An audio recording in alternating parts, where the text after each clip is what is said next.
नई बात बताते हैं, सुनना ध्यान से।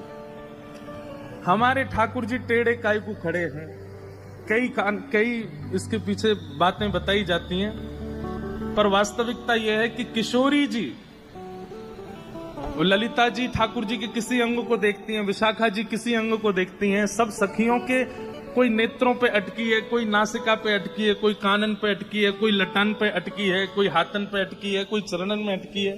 पर हमारी किशोरी जी जब जब ठाकुर जी के समीप आती हैं, उनकी दृष्टि यहीं पड़ती है, कमर पे।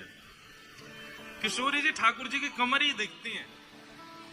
क्यों? ऐसे बिल्कुल राधा रमन जी जब उष्ण काल में, हमारे राधा वल्लभ जी, राधा रमन जी जब कम कम वस्त्र पहनते हैं, उनकी कमर देखो कैसे, बिल्कुल 8 बार भोजन करते हैं फिर भी पेट नहीं निकला इतना सा भी। ऐसे बिल्कुल महाराज, ऐसी कमर है ठाकुर जी की। तो ये टेढ़े, कमर से टेढ़े कैसे भय? किशोरी जी जब देखूं वहीं देखती है, जब जब ठाकुर जी के सामने आती हैं। सर्वांगीण अंग का दर्शन सब लोग करते हैं, किशोरी जी भी करती हैं, पर किशोरी जी के नेत्र रुक जाते हैं कमर पे। अब इसके पीछे लीलात्मक भाव तो बहुत सारे हैं, लीला के भाव तो बहुत सारे हैं, लेकिन वास्तविक भाव क्या है?